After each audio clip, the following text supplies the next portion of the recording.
right, so who's got the first question? You guys have any questions in mind? I have one over there. All right. So, do you advise doing CE courses or did a free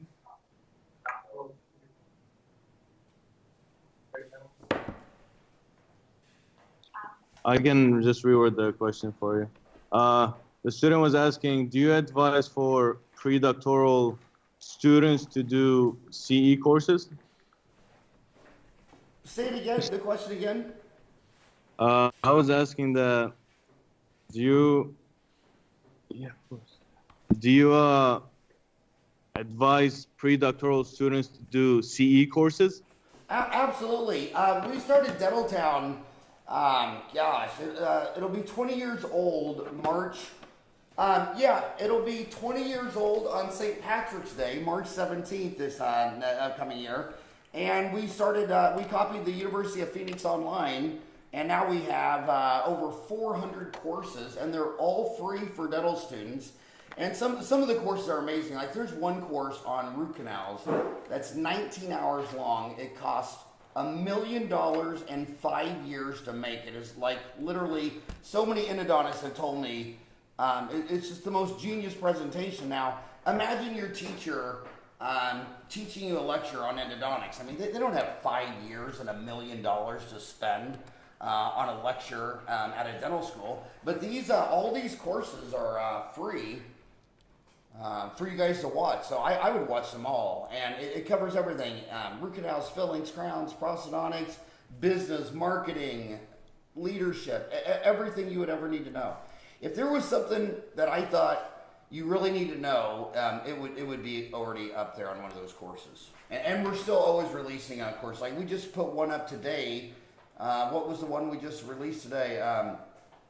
The complete digital workflow of implant dentistry by Dr. Riley Clark. I mean, just an amazing course.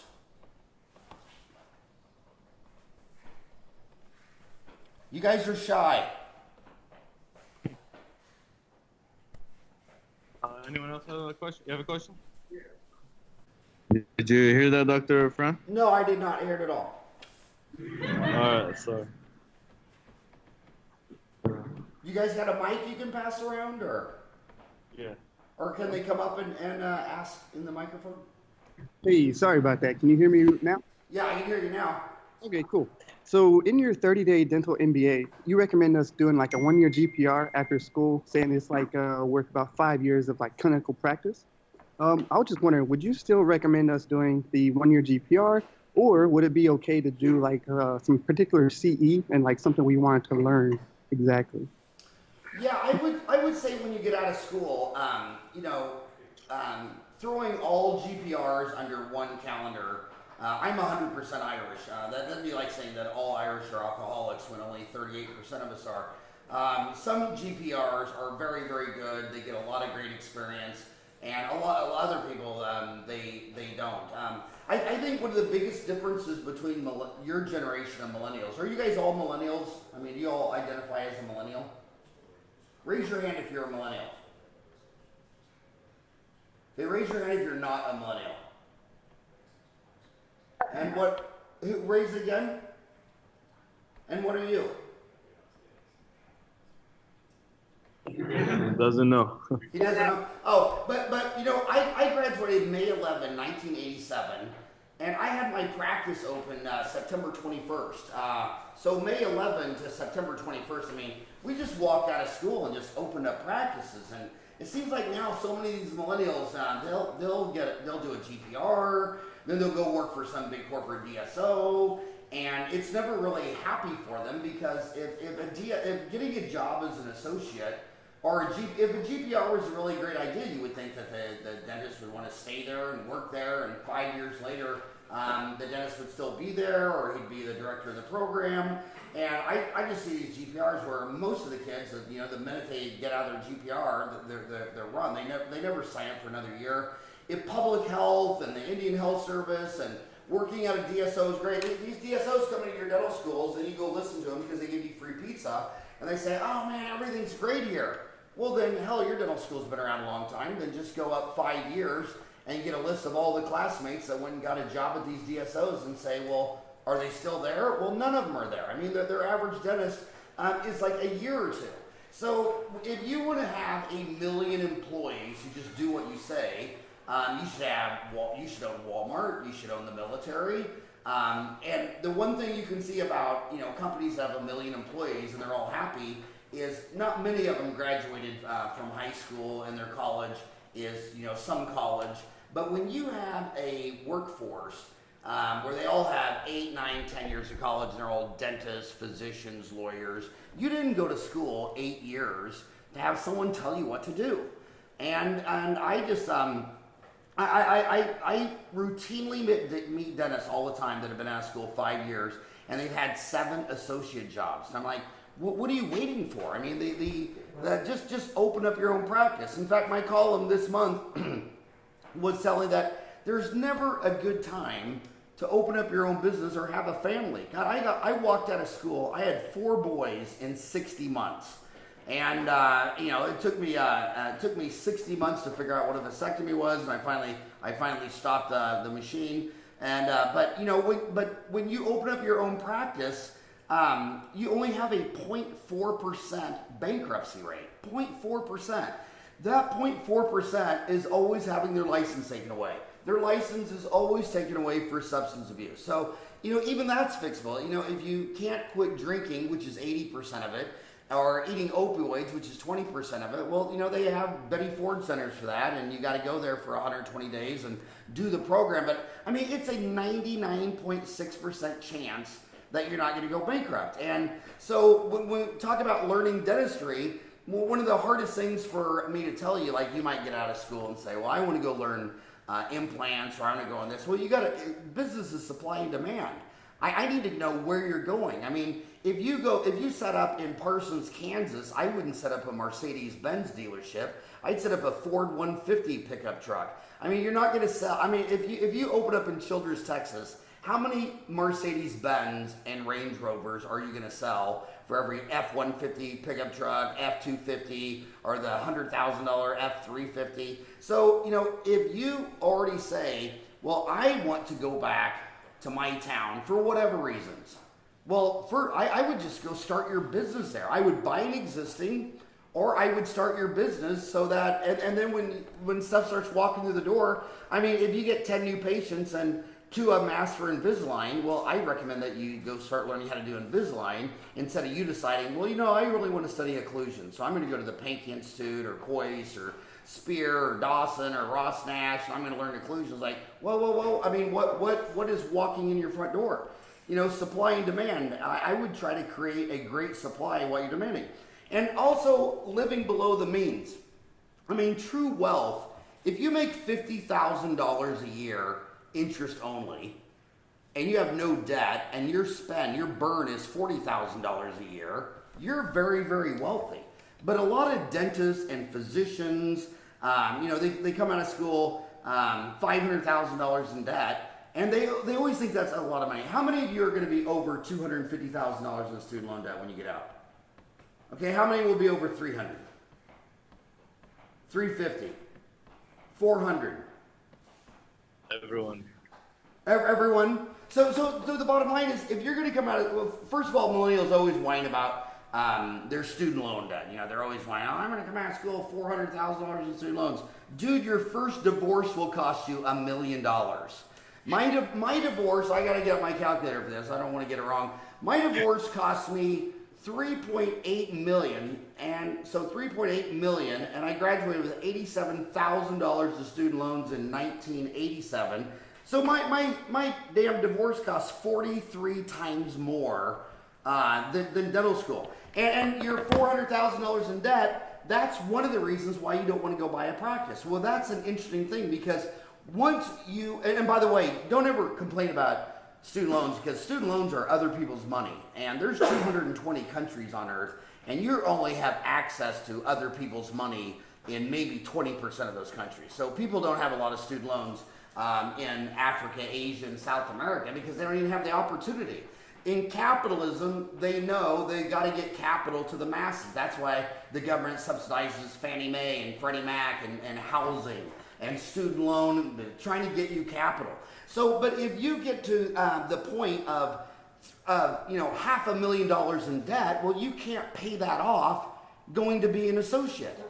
So you get so committed, the only way you're going to pay off that student loans is to buy a practice. If America teaches you anything about income inequality, is that everybody working for someone else, they make less and less money, and all the owners make more and more money. So by the time you're $400,000 or $500,000 in debt, you have already committed to ownership. Unless you're going to be like the crazy ones who went before you that graduated $400,000 in debt, and then they come out of school and buy a $400,000 house instead of going back and living with their parents or living in an apartment. Then they go get an $80,000 Beamer, this or that, and they walked out of school. I graduated when I was 24. You know how many dentists you walk back 20 years later, and it's like, okay, so finally you're debt free, right?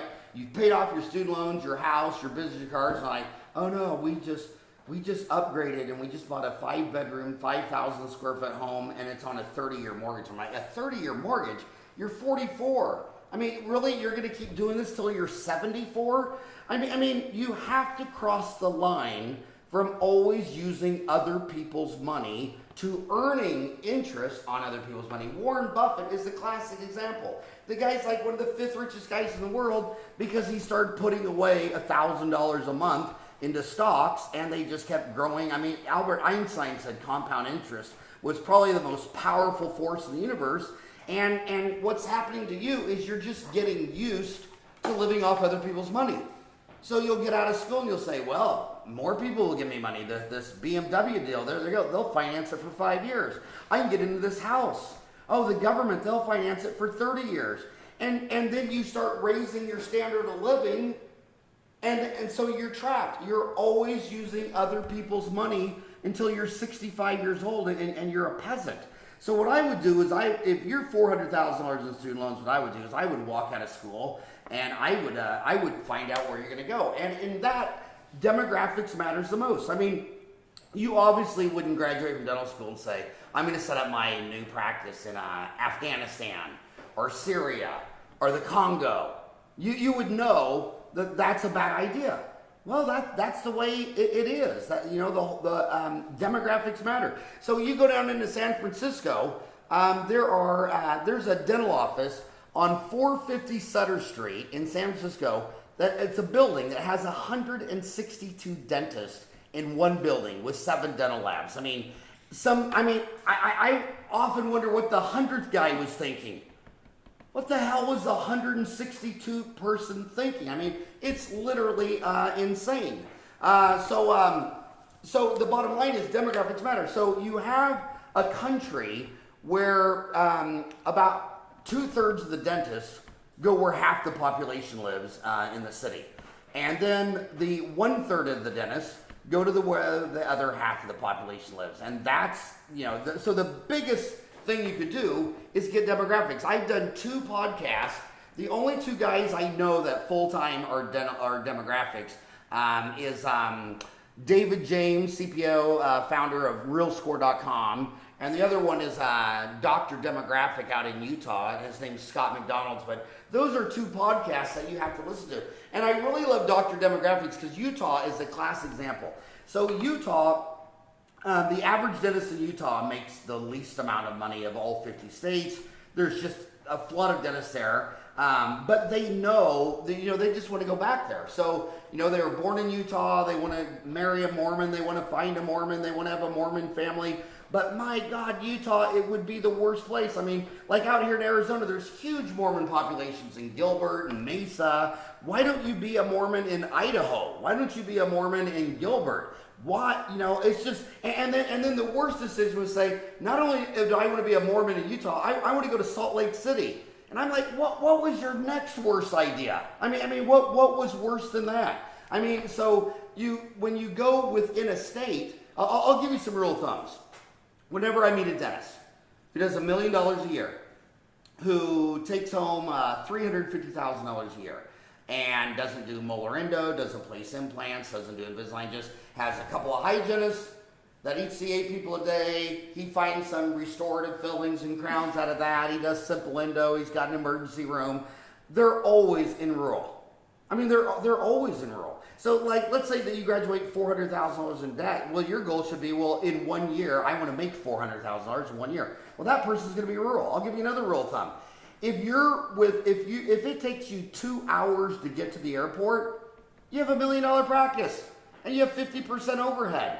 Now, whenever I see an office with 85% overhead, they're in some big urban center, and to be competitive, they had to sign up for Medicaid and Medicare and every PPO, and they're paying a hygienist $40 an hour to do a cleaning that's paid $55 from the insurance company in a practice with the national average is 65%.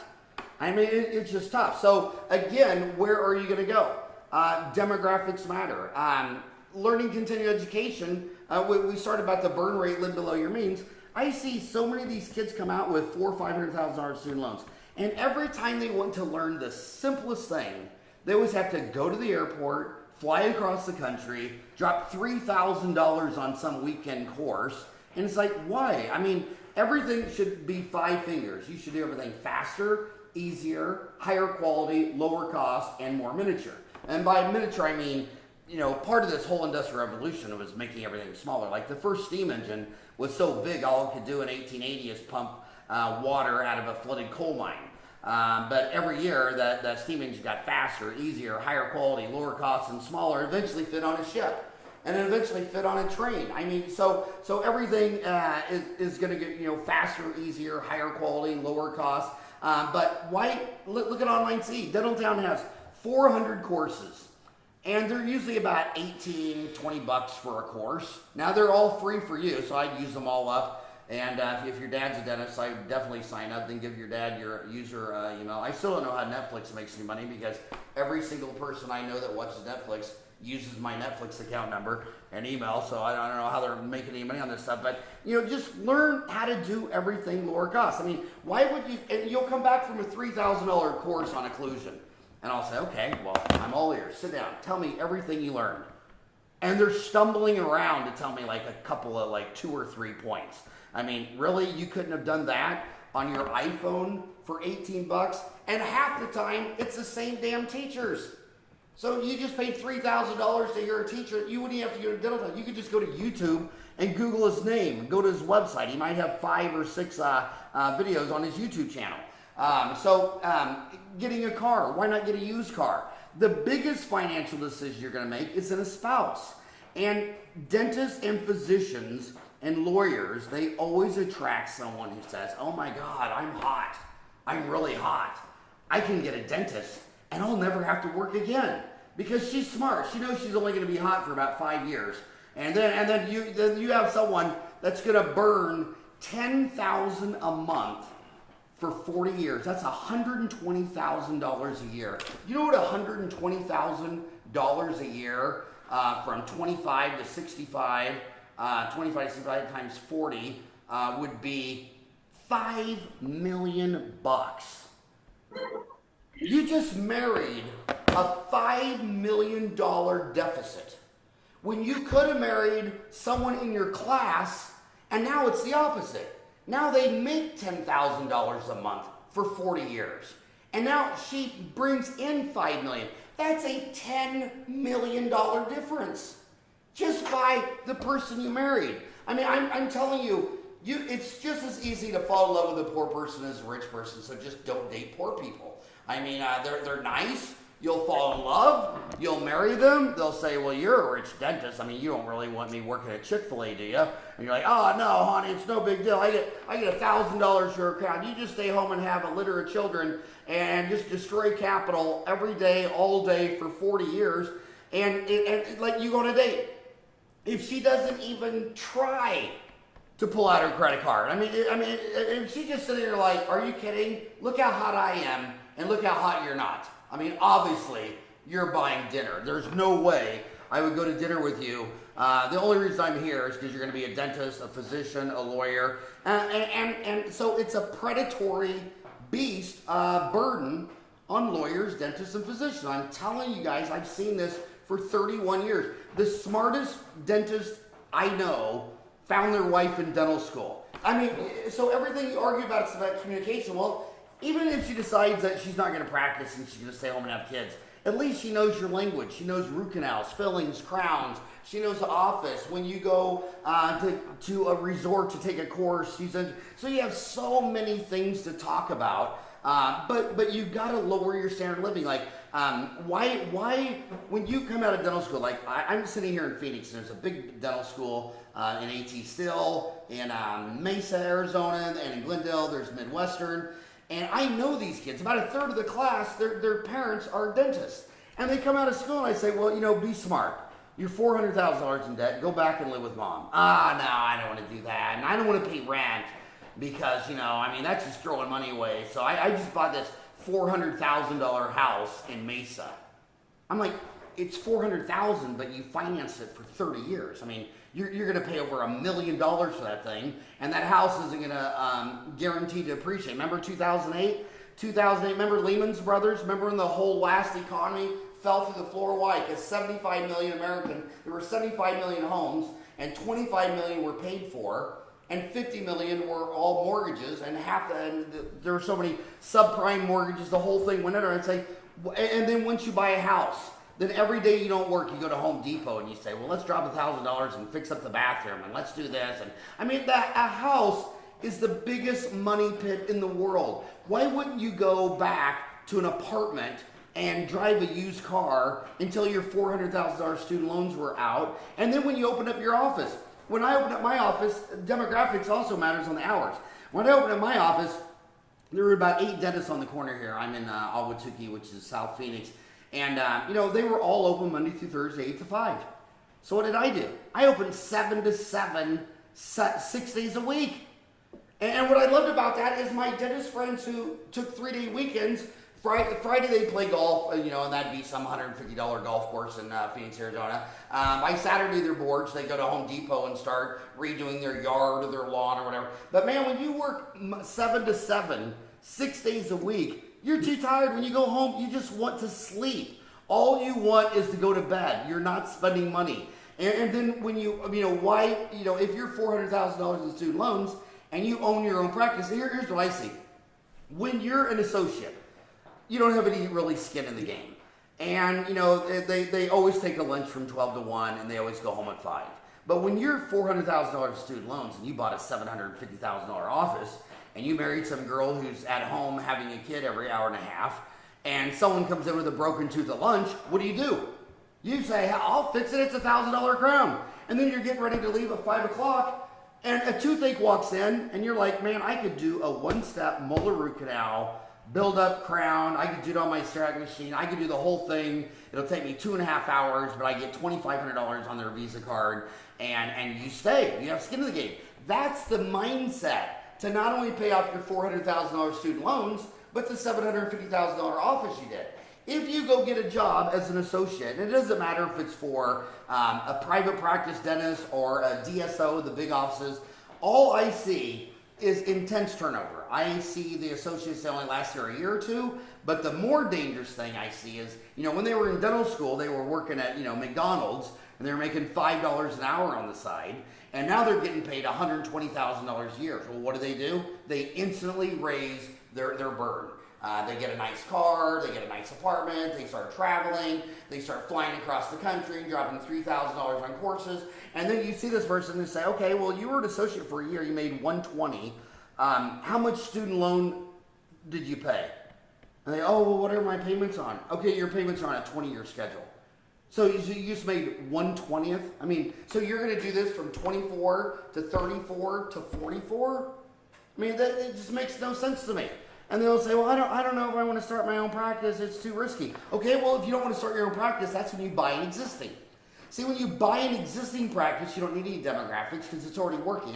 If you see a Starbucks and it's been doing $8,000 a day for the last 3 years, well, you don't need to study the demographics. Hell, you just need to look at the profit and loss statements, the statement of cash flow, the balance sheet. It's profitable. Now, if you are going to start your own coffee shop, then there are demographic firms who only do coffee shops. There's other ones that specialize only in Italian food. Like you might say McDonald's has 38,000 locations. McDonald's doesn't think that way. McDonald's says, well, in a rich country like America, we have a McDonald's for every 25,000 people. So it's you got to do your demographics. And going into a small town, think about this. You're in a small town, and say there's 2,500 people, and there's 4 dentists in town. And that old 65-year-old man sells you that practice. Here's what the big beasts do. So they're sitting there in rural, there's 4 dentists, buys a young practice. 5 years later, one of the other 3 dentists gets 65, and he goes to sell his practice, and they buy that practice and merge into them. Wall Street's filled with M&A activity, mergers and acquisitions, just filled with it. And then 5 years later, so now we've gone from 4 dentists to 3. 5 more years later, another old man retires. He buys that practice. Before you know it, this guy's like 50 years old, and he's the only dentist in a town of 2,500. That's the business model of 100% of all the dentists I know that collect $3 to $4 million a year and take home $1 million. And then you tell me, you say, yeah, but I can't live in a town of 2,500. Well, dude, it's 2 hours you're 2 hours from an airport. And I'll tell you, that whole psychology is going to change with driverless cars. Because right now, a 2-hour commute, you're buying this car, and you're trying to listen to radio, and you got to be alert, and it's exhausting. Do you realize I'm in Phoenix, Arizona, where Google is owned by Alphabet, and they own Waymo. They just did the driverless car pilot program in Phoenix. And the study was over, and after 2 years over, did you hear Google turned around and ordered 60,000 of these cars? 60,000? So in just a few years, like, you might live in the big city, but work in the small town. Your alarm clock just goes off at 6 o'clock, and you don't. All you do is get out of bed, you go into your garage and crawl in bed of another box, and then you turn on your iPhone and set it to your office and go back to bed. And 2 hours later it says, ding, you're here. And you wake up, and then you go do dentistry. And then on the way home, that could be your desk. You could do your email. You could take online see, whatever. So this whole driverless car thing is really going to change the commute. But it's still, let's take another issue I see here.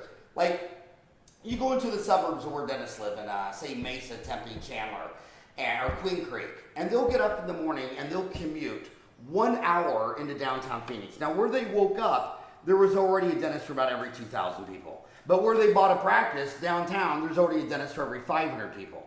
If that person would have woke up and instead of commuting an hour into town and commuted an hour out of town, there's some town of 1,500 people that doesn't even have a dentist.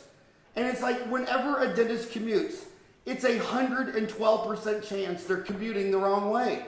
And it's like, why are you commuting to supply and demand to more dentists per 1,000? Why didn't you commute away from the dentist per 1,000? And they just don't think like that. And then, like there's 5 dental schools in California. Or no, 6 now. And what does every dentist say when they come out of school? Well, you know what I would do? I had a real original idea. Last night I dropped acid and decided that when you look out my operatory, you're going to see the ocean. Oh, wow, how unique. What a unique idea. There's only a dentist for every 250 people on the ocean from San Diego to San Francisco. But if you drive an hour if you go into Bakersfield, my God, they're just cleaning up. And you're like, I don't want to live in Bakersfield. That's the armpit of California. Well, if it's the armpit, that's where all the money is, because none of you guys will go there. It's like in that last meltdown we had in 2008, and Lehman's Day, I think it was September 15, 2008, 86 dentists went bankrupt. Almost all of them were in North Scottsdale. Now look what happens when you go to North Scottsdale. Dentists say, well, I want to live there. So would it just be easy to work there? Well, in Scottsdale, an acre of land probably only has one house. In a middle-class neighborhood, an acre of apartments might have 400 people. And then there's a dentist on every corner, and they're all, lifestyles of the rich and famous. They want to do all these veneers and these implant cases and all these huge cases. Well, rich people are rich because they don't part with their money.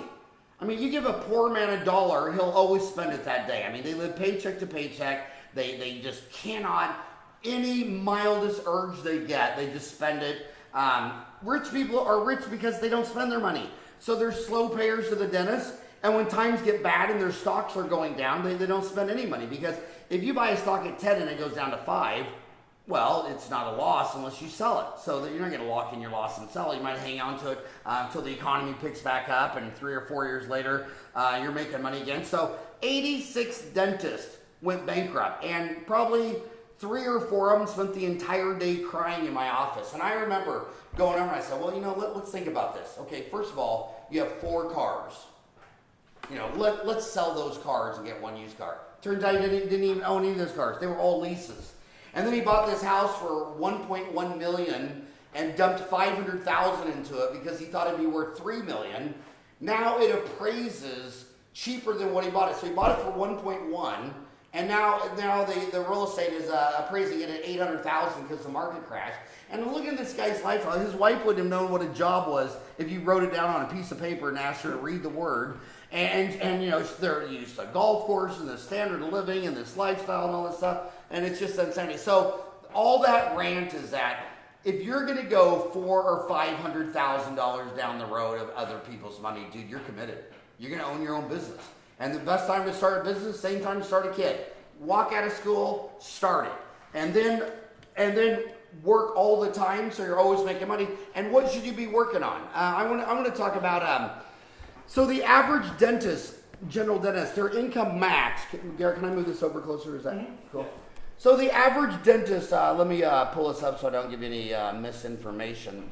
The average dentist, general dentist, their income matched in 2005 at $219,378.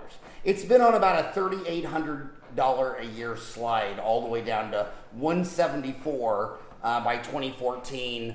Now the economy's been good last couple of years, so now it's up to 188. But the thing you have to realize is that 188, that's for general dentists. The specialists are at 333. So if you've already gone 4 years of undergrad, 4 years of dental school, and you can go become one of the specialists recognized by the American Dental Association, I mean the big money ones, oral surgery, pediatric dentistry. I mean those their average is 333. But back to general dentists, I want you to think about what procedures you're learning. Well, the average endodontist makes $325. So if we're looking at 2014 numbers, the average general dentist is $174, and the average endodontist is $325. What do I hear half of the graduates that come out of dental school say? Well, Howard, I really don't like molar endo. Hey, here's a unique concept. You're going to have to do stuff you don't like. Wow! They didn't tell you that on your first birthday, did they? You just thought, hey, someone made me. I didn't ask to be made. I'm entitled. Someone take care of me and make everything easy. No, dude, you're a 2 million year old species. You were getting eaten by every carnivore there was. And guess what? Learn to do stuff you don't like. And it's all attitude anyway. Like, the reason you say you hate molar endo is just because it's really hard. But by the time you do 100, they're a lot easier. By the time you've done 1,000, they're really easy. By the time you do 10,000, you could do it with your eyes closed. And then a lot of you guys, if you're an associate, you always say, you can always tell when they're associates because they'll get a tough molar endo. Well, that's what endodontists for. They refer it out. They get a tough extraction. Well, that's why they have oral surgery to refer it out. Some 2-year-old kid screaming. Well, that's why they have pediatric dentists. I'm like, okay, so you worked here for a year. You did 120,000. And you didn't do any hard cases. I even seen the residencies where the GPRs where you guys just sit around and let the other people do the hard case. So you got to learn molar endo. What's great about molar endo is you might think you're a great salesman, but you're probably not. I mean, if you were really, really good in sales, you would be working for a private jet company selling citations to rich people in Beverly Hills on big commissions or selling real estate.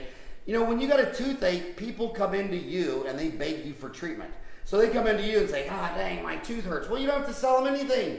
You're just filling an order. It's like when you go to Starbucks and order a coffee, she's not selling you anything. You just ask for a cup of coffee. So molar endo is huge. The second the biggest one is oral surgery. It's $413,000.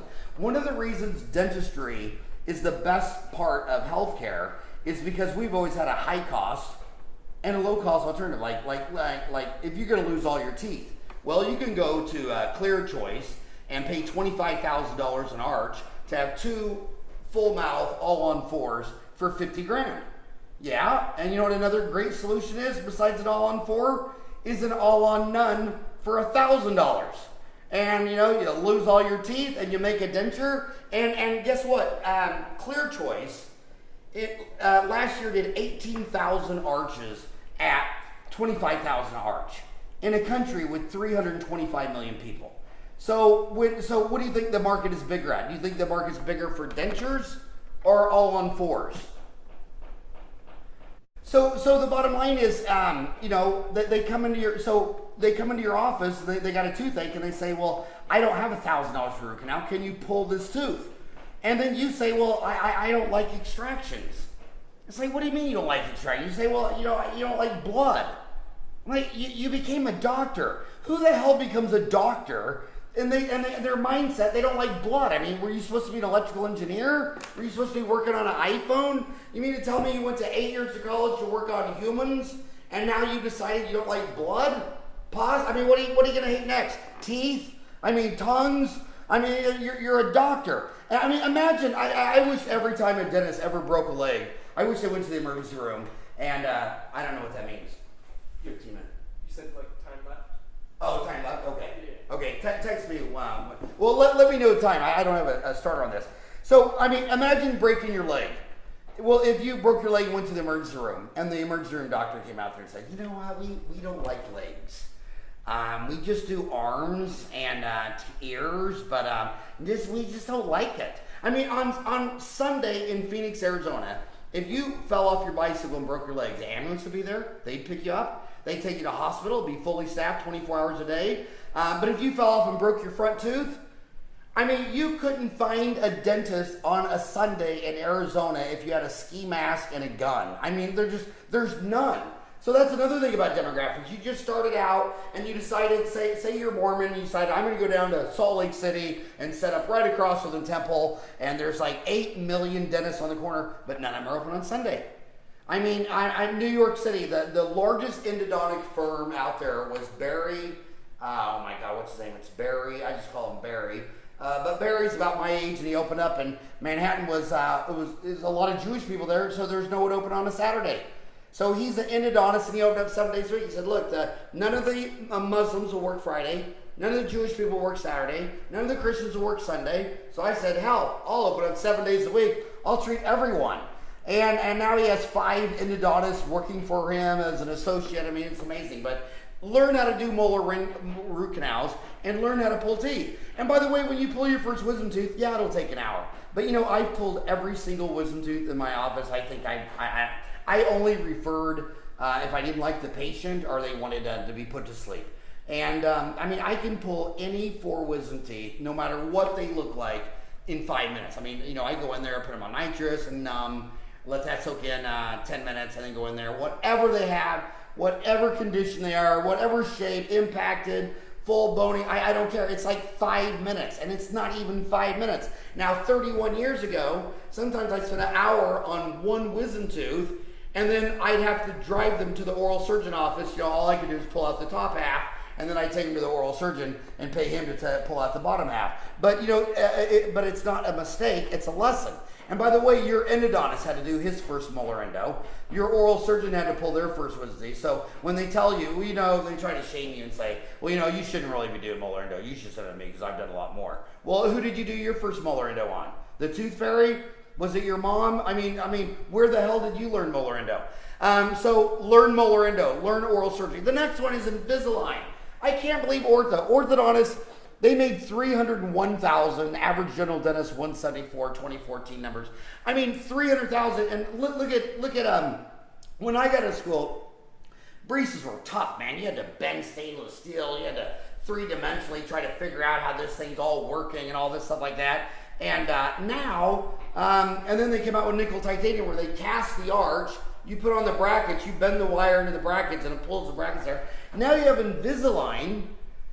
Invisalign doesn't even think they need orthodontists anymore. They just bought 17% of Smiles Direct Club. And if you start going into Manhattan and you start going to these nice places, they sit there and by the way, it's rainy day, so we have like 60% humidity in here. And I have all my air conditioning off because in Phoenix, rain is like the coolest thing in the world. I mean, you know, if you live in Seattle, you hate the rain, but if you live in Phoenix, it's a fun deal. But they sit there and they're following the Apple Genius bars.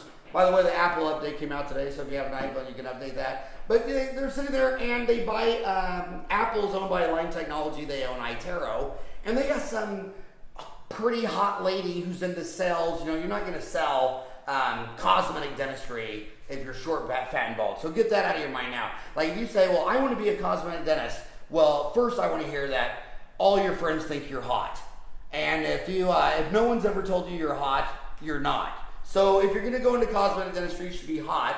And they're buying, same thing with face jobs, tummy tucks, all that stuff like that. But they're going next to these Apple Genius bars, getting really hot girls with all these pictures of straight white teeth. And some girl who's not even a dental assistant or a dentist, she's scanning with the iTero. They're sending that file down to Costa Rica, and where dentists down there are designing the trays and mailing the trays straight to the patient. So you're in the midst of where they are bypassing dentistry, and that's always what happens, because look at orthodontics. They want $6,500 a case. They have not lowered their price ever. I mean, when I bought my first DVD player, it was $800 and it was horrible. And within 3 or 4 years, it was $400 and it was okay. Now they're $35 and they're perfect.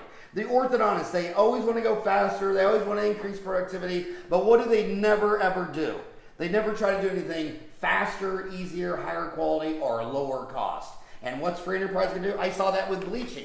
When they came out with bleaching in about 1987, 1988, it was with Omni Pharmaceuticals out of Arkansas, and every dentist was charging $500 for bleaching when the bleach only cost them $35. The assistant took the alginates, she made the trays, you gave them $50 of the bleach. Dentist was charging $500. So what did Colgate do? They said, okay, we'll do it. We'll sell this stuff direct at the grocery store for $50. So the bottom line is, if Invisalign doesn't think you even have to be a dentist, and they do all the work, why can't you do that? I mean, I'll go into a room of dentists where they're all as old as me. I'm 56, and there'll be a bunch of old, fat, bald dentists, and they'll have grandchildren. I'll say, how many of you have ever done one Invisalign case? And almost no hands go up. I'm like, okay, so orthodontists make $300,000 a year. Your patients are calling your front desk. They're calling your front desk asking for Invisalign, and then what does the dentist say? Oh, well, I don't know if they're calling the front desk or not. And that is the business of dentistry. When you go to all the small businesses in the United States, I know the Fortune 500 gets all the headlines, they get all the press, they get all the noise, but the bottom line is 85% of America works for a small business, 25 employees less, doing less than $1 million. And when you go into that small business of 25 employees, the guy in the back working the machine shop, he gets $20 an hour and takes his lunch in a pail. Who makes all the money? Who's the $100,000 a year employee, the one wearing a tie? That's the one answering the phone, incoming sales, are calling people, that's outbound sales, are getting in their car and making sales calls. In dentistry, that's the $20 an hour employee, that's your assistant. I mean, I can't believe dentists. I mean, I want you to think about this funnel. By the way, how much more time do I got in your class? Around like 2-3 minutes. Yeah, 2 minutes. Okay, I have 2 more minutes, so I'll close with this. Here's how, and how many of you raise your hand if your dad is a dentist? Or your mom or dad? Raise your hand if one of your parents is a dentist. So no hands went up? Like 2-3 people. Raise your hand if there's a dentist in your pedigree, your family tree somewhere.